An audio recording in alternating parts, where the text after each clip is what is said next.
Namaste, viewers, and welcome to In Conversation with Organizer. This episode is very special because day before yesterday, a five-judge bench headed by Chief Justice of India, D.Y. Chandrachud, gave a very important judgment. This judgment was regarding the much debated same-sex marriage. So in 2018, the gay relations or the same sex relationships in India were decriminalized. And last year, around 18 petitions were filed in the Supreme Court regarding the legalization of same sex marriage in this country. Though the Supreme Court gave 3:2 judgment, not in the favor of legalization of gay marriages, and left this job on the Indian Parliament to decide. So, to discuss the same, today we are joined by Advocate Manisha Agrawal ji. Manisha ji was part of the arguments that happened on this very important debate in the Supreme Court, and also her arguments that she presented in the court are part of this judgment. Namaste, Manisha ji, and welcome to In Conversation with Organizer. Thank you for joining us today. You're most welcome. Namaste. So my first question to you is this judgment. Can you please break it down for our viewers that what exactly happened, which judge said what, and what were the points, important points that led to this judgment? All right. So you want a breakup of the judgment. First of all, being a five judge judgment, the verdict which has come is 3:2. Three of the judges have actually held that they will not read the marriage laws, including the Special Marriage Act and the Foreign Marriage Act, in a gender neutral way, which means that marriage is between a biological man and a biological woman who are able to procreate. And also, they have held that they will not read down the provisions of the law which are not gender neutral. They have refused to interpret the law in a manner which will make it gender neutral, and they have also refused to strike it off. And the remaining two judges have held that although they are not striking off the law, but marriage between people of same gender needs to be allowed. That is broadly the division. Now, there are various aspects of the judgment. So, the very first aspect is that is there a fundamental right to marry? Secondly, the court has also held that there is no right, no fundamental right to marry, and there is no constitutional right to marry. Yes, so marriage is not available to citizens as a fundamental or a constitutional right.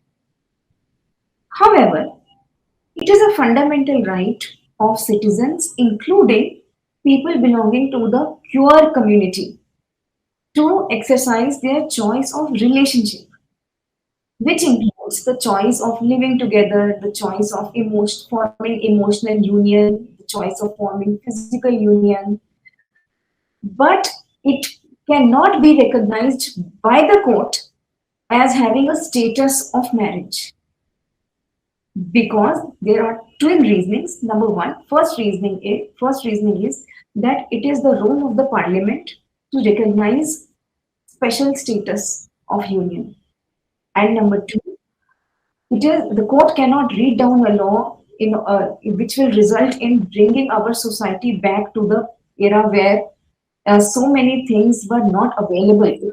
If the court says that if we read down the provisions of the Special Marriage Act, then so many rights which have accrued to people under the Act will again be taken away because the Special Marriage Act allows people of different religions to marry. So striking that off will mean that these rights are now more available to people. So very broadly speaking, this is the judgment. Now there are various directions issued. The judgment says that the state should ensure that there is no discrimination against people belonging to queer couples. If yes, if there is any discrimination, that then the state should ensure that there will be no such discrimination. Then the state has also taken note of the submission of Union of India made through Learned SG, that a committee will be formed to look into the rights of the queer community as well as transgender people. Then there are certain directions given to the police.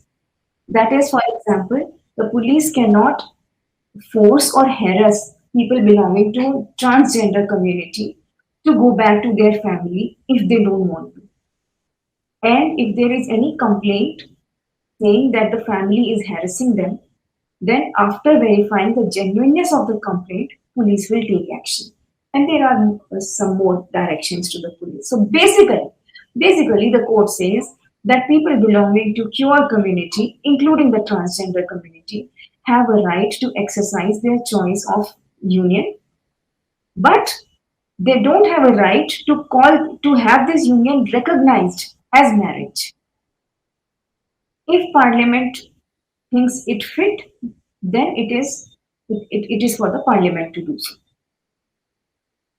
And it involves, what happens is how laws are made. How are laws made? Laws are made when people want laws to be made. And how is that done? There is a huge process of inviting opinions from people, all the people who will be impacted by the laws, and all the people in general, all the citizens of India. Consultation processes are done, and the government has a machinery. Government has a nationwide machinery to see what people want, and it is after a huge consultation process and a detailed research process, practical research process. It is after that that laws are made. So therefore, the courts have said that due to institutional limitations, it is not for the court to recognize a relationship of pure community. Yes. So Supreme Court said that transgenders person in a heterosexual relationship can marry. What does that mean? Could you please explain it for our viewers? Talking about sexual identities, which not biological sexual identities, but identities of people, the way they identify with themselves. There are more than 90 identities. It's not just transgender. There are more than 90 identities which people have. Some people, for example, there is one identity called natural sex. They identify their gender to be the gender of the nature. Some people have identify with themselves as one gender at one point of time, and as other gender as at other point of time, and so on and so forth. So so therefore, the only difference is that biological gender is the gender. Court calls it the gender assigned at birth. Personally, I like to call it the gender with which a person is born, because it is necessarily defined by a person's genitals. And the other form of and that is, we can call it sex of a person. Sex of a person is decided by a person's reproductive organs. Gender of a person is the way person relates with themselves. For example, cisgender persons are those persons who relate with themselves as that gender with which they were born. So that is the difference. Now, coming to transgender persons. Transgender persons are persons who are neither absolutely female or biologically, nor absolutely male biologically, regardless of their sexual orientation, regardless of the way they associate with themselves. So transgender has an element of reproductive organs. Am I am I clear? Yes. And the other genders, the whole variety of genders, is the way they relate with themselves. They could be, a person can be sexually or reproductively a female, for example, but the sex of a person is female, but the gender of the person could be male or any other gender. So broadly, that is the case. So traditionally, what we have been seeing is that transgender people, we already have a legislation on the transgender people. And so, but the court says that transgender people, this committee will also take care of the rights of the transgender people. Manisha ji, the National Commission for Child Rights, for the protection of child rights, um, this year they presented their points in the court, and they said that just for the purpose of experimentation, we cannot leave children in the hands of gay couples, and because it's unfair, and they have a right to to grow up in secure hands. So what court said about when it comes to adoption by gay couples? So basically, Kara has a particular circular. And according to this circular, people who are in queer people who are in relationship, which is a queer people, as in a relationship which is not between a biological man and a biological woman, if they want to adopt children, they this circular does not make a provision for them to adopt children. Correct? While a married couple, a couple who is married under the law can adopt a child, but a couple who is living in a union and this couple is a queer couple, there is no provision for such a couple to adopt children. So the court has held that even this circular is not ultra virus. The court has not struck down this circular. Although the minority opinion, which is the two judges, the minority opinion says that this circular exceeds the act itself. But going by the majority opinion, what has been held by the court is that this circular stays. Again, it is policy decision, and policy decisions can be taken by the legislature or the government. So Supreme Court also said that state legislatures are free to enact laws recognizing and regulating same-sex marriages in the absence of any central law made by the parliament. So what does that mean? How will that happen? All right. So first of all, when the petitioners approach the court, Supreme Court, saying that a law is violating our fundamental right, then the court can either strike it off or interpret it in a way that does not violate their fundamental rights. But here, the court agreed with the arguments of the central government that it is not a case where the law is creating any kind of discrimination. It is simply a case where there is an absence of law relating to marriages between queer couples. So while the court can interpret laws, at best fill gaps in laws, but the court cannot take up an absence of a law to mean that that such an absence of law is causing infringement of fundamental rights. And so therefore, where there is absence of a law, then it is for the state to decide and either decide to fill that absence by creating law or to do nothing. So it is for the part, yes. So it is for the state to see whether it wants to come up with a law which will recognize marriages between queer couples, or the state may also choose not to come up with that law. The court has not directed the state to come up with such a law. So therefore, it is purely now the ball is in the court of the state. Secondly, secondly, if the court decides to do so, then in that case, Hindu Marriage Act, Special Marriage Act, each and every law is central law. However, this is a subject which also falls within the domain of states. So therefore, states are also free to come up with laws, and the procedure will be purely legislative procedure. The legislature will make the laws. Again, after after holding a consultative procedure where views of all the stakeholders will be taken, including all the citizens can also send their views. Okay, and I'm assuming the same process that that is followed to make a law in the country normally will be followed. Am I right? And motion is moved in parliament, and then there is a detailed discussion in the parliament. And while preparing for this case, in fact, I read all the detailed discussions that took place at the time of creation of Hindu Marriage Act and Special Marriage Act. So there will be detailed discussions on the floor of the parliament, and after that, either the act will be, bill will be passed, or it will not be passed. Then from Lok Sabha, it will go to Rajya Sabha.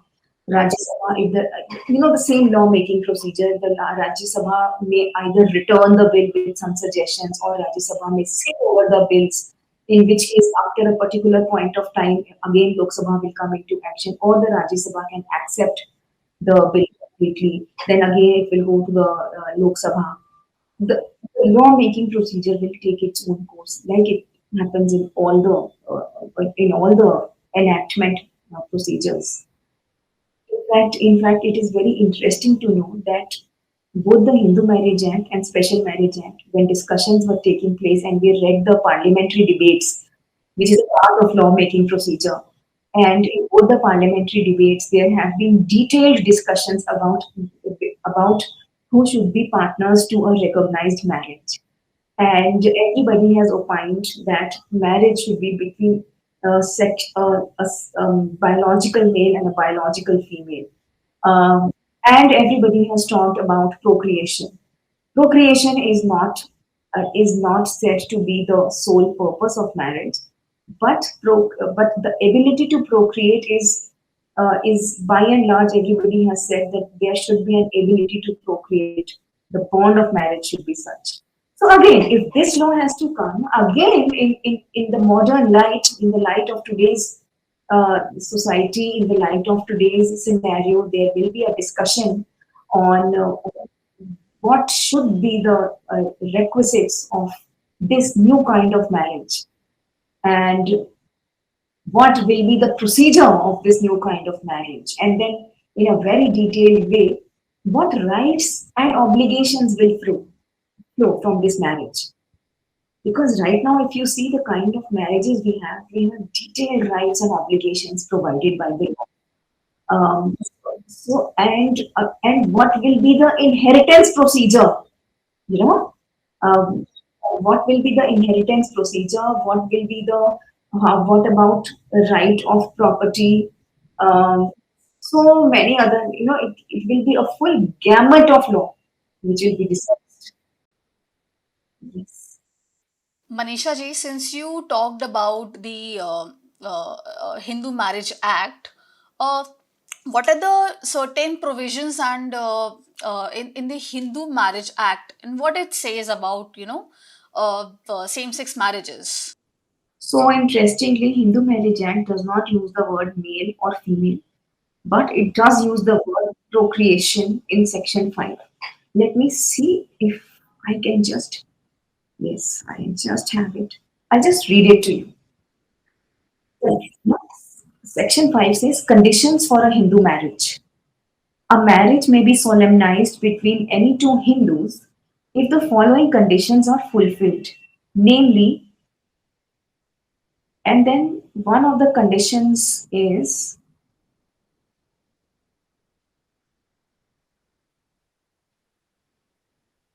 though capable of giving a valid consent, has been suffering from a mental disorder of such a kind or to such an extent as to be unfit for marriage and the procreation of the children. The word procreation is there.